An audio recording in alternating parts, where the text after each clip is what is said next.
I traveled to 6 different countries to learn how emergency sleeping bags are used around the world.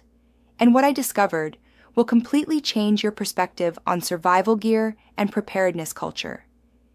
Each country's approach reveals something important about how we think about risk and responsibility. In Norway, emergency sleeping bags are legally required equipment for certain outdoor activities. The government mandates that anyone participating in organized wilderness activities must carry thermal protection gear. This isn't a suggestion, it's the law, with real penalties for non-compliance. Norwegian culture treats survival preparedness as a civic responsibility, not a personal choice. What's fascinating is how this legal requirement has changed behavior. Norwegian outdoor enthusiasts don't debate whether to carry emergency gear. It's as automatic as wearing a seatbelt. The result? Norway has one of the lowest rates of exposure-related deaths in the world, despite having some of the harshest outdoor conditions. In Japan, emergency sleeping bags are integrated into earthquake preparedness culture. Every household is expected to have emergency thermal protection as part of their disaster kit. Japanese emergency sleeping bags are designed specifically for urban disaster scenarios. They're fire-resistant, have identification panels, and include instructions in multiple languages. The Japanese approach focuses on community preparedness. Neighborhood groups practice emergency gear deployment together, including proper use of thermal protection. It's a cultural expectation that you'll not only protect yourself, but be ready to help neighbors who might not have adequate gear. In Switzerland, mountain rescue teams require payment for rescue operations that could have been prevented with proper equipment.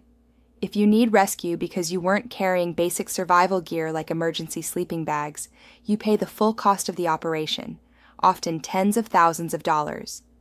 This financial accountability has created a strong culture of personal preparedness. Swiss emergency sleeping bags are engineered for extreme alpine conditions and are considered standard equipment for any mountain activity. The Swiss approach is that if you choose to enter dangerous terrain, you accept full responsibility for having appropriate safety gear. In Australia, emergency sleeping bags are adapted for extreme heat rather than cold. Australian emergency bivvies are designed to reflect heat away from the body and provide shade while still offering thermal protection during cold desert nights.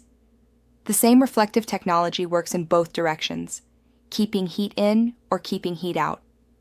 What struck me about the Australian approach is how they've adapted global survival technology for local conditions. Their emergency gear training focuses on heat stroke prevention and water conservation as much as thermal protection. In Canada, Indigenous communities have integrated modern emergency sleeping bags with traditional survival knowledge. They teach techniques that combine reflective thermal technology with natural insulation methods, creating hybrid approaches that are more effective than either method alone. The Canadian military's extreme cold weather training incorporates emergency sleeping bags as backup systems for primary shelter failure.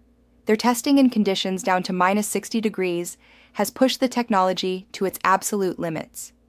In the UK, mountain rescue teams have standardized on specific emergency sleeping bag designs and maintain detailed statistics on their effectiveness.